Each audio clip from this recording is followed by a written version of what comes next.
इस सेशन में हम लोग डीएफए कंस्ट्रक्ट करेंगे फॉर इनफाइनाइट लैंग्वेज।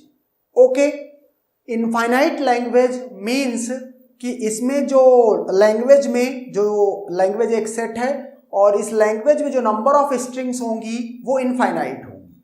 ओके, दूसरा पॉइंट, जो लेंथ ऑफ ईच स्ट्रिंग होगी वो क्या होगी, वो फाइनाइट होगी। ओके, ऐसे अगर ये दो कंडीशन सेटिस्फाई होती हैं तो बोला जाता है कि वो लैंग्वेज क्या है, इनफाइनाइट लैंग्वेज है। और इसमें टाइप 1 प्रॉब्लम पहले पढ़ने जा रहे हैं। ओके, तो अब यहां से construct the minimal DFA that accepts all the strings of a's and बीज।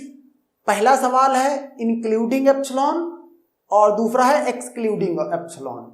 मतलब इसमें यह पूछने की कोशिश की गई है कि ए और बी की बनी हुई सारी स्ट्रिंग्स इंक्लूडिंग एप्सिलॉन और एक्सक्लूडिंग एप्सिलॉन। साथ में यह भी पूछा गया है कि and also answer the minimum number of states in DFA for the above language. तो एक बात याद रहे कि ये जो दूसरा क्वेश्चन है इसका हमेशा आंसर करने के लिए आपको क्या करना चाहिए, एमडीएफए कंस्ट्रक्ट करना चाहिए। ओके, और एमडीएफए कंस्ट्रक्ट करके जो एमडीएफए में नंबर ऑफ स्टेट्स हैं वही हैं मिनिमम नंबर ऑफ स्टेट्स।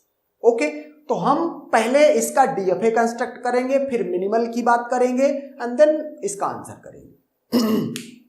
तो अगर मैं ये देखूं इस पहले क्वेश्चन के आंसर के लिए, ओके, तो मैं कहूंगा कि ये एक ऐसी लैंग्वेज बन रही है चूंकि इस मतलब क्वेश्चन का अगर आप सिग्मा समझने की कोशिश करो तो वो क्या है, ए कॉमा बी। क्यों? क्योंकि कह रहा है all the strings of a's and बीज।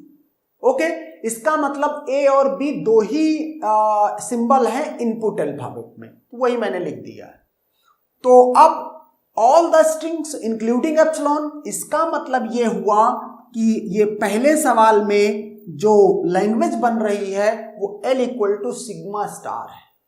मतलब कि ए और बी की बनी हुई कोई भी स्ट्रिंग इंक्लूडिंग एप्सिलॉन। अच्छा, अब अगर एप्सिलॉन को इंक्लूड करना है आपको ओके, मतलब एप्सिलॉन एक्सेप्ट होना चाहिए, तो फिर आपके पास एक ही तरीका है कि आप इनिशियल स्टेट को क्या करो, फाइनल स्टेट करो, तो एप्सिलॉन एक्सेप्ट हो जाएगा। ओके, और इसके बाद ए और बी की बनी हुई कोई भी स्ट्रिंग, तो मैंने क्या कर दिया, सिंपली ए और बी का एक लूप लगा दिया। उससे क्या होगा, अब ये फाइनल स्टेट है ही, ए और बी की कोई भी बनी स्ट्रिंग एक्सेप्ट होनी चाहिए, तो इस पे ये एक्सेप्ट होगी। चूंकि Q0 पर मॉड ऑफ सिग्मा के बराबर ट्रांजिशन है, इसका मतलब ये क्या है, एक डीएफए है। सवाल पूछा गया क्या ये एमडीएफए है, तो ये यस मिनिमल डीएफए है। ओके, क्यों मिनिमल डीएफए है, क्योंकि इसमें जो नंबर ऑफ स्टेट्स हैं और उसको इक्वल स्टेट कोई नहीं है, इक्वल के चेक करने के लिए कम से कम 2 स्टेट चाहिए। अनरीचेबल नहीं है क्योंकि इनिशियल स्टेट सिर्फ एक ही स्टेट है। एंड देयरफॉर अगर इस क्वेश्चन के आंसर की बात की जाए तो वो क्या है, मिनिमम नंबर ऑफ स्टेट्स 1।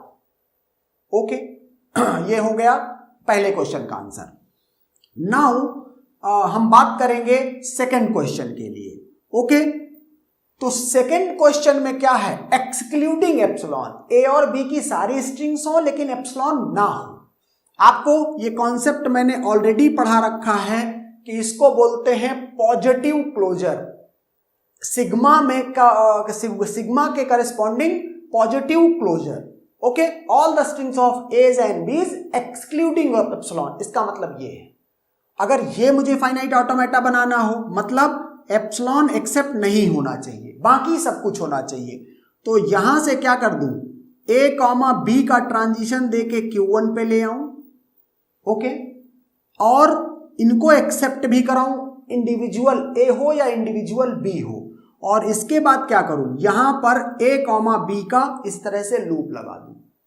तो क्या होगा, इसमें एप्सिलॉन एक्सेप्ट नहीं होगा, बाकी ए और बी की कोई भी, अगर एक लेंथ की स्ट्रिंग है ए या बी, स्टार्टिंग ए से है या स्टार्टिंग बी से है, एक ही लेंथ की है तो वो एक्सेप्ट हो रही है। कोई दूसरी स्ट्रिंग है जिसकी स्टार्टिंग ए से हो रही तो यहां पर आ जाए और इसके बाद जो भी है ए बी दोनों मिल सकता है, फाइनल स्टेट पे तो है ही। ओके, तो इस तरह से ये पूछा गया क्या ये डीएफए है? यस, ये डीएफए है क्योंकि दोनों में मॉड ऑफ सिग्मा के बराबर ट्रांजिशन है। दूसरा, क्या ये मिनिमल डीएफए है? यस, ये मिनिमल डीएफए है। ओके, क्योंकि इसमें अनरिचेबल स्टेट नहीं है, इक्वल स्टेट नहीं है। और ये क्या है? अगर पूछता है कोई मिनिमम नंबर ऑफ स्टेट तो 1 2 2 स्टेट्स इस पे हैं। ओके, तो इस तरह से ये हुआ इस क्वेश्चन का आंसर एंड दैट्स डन।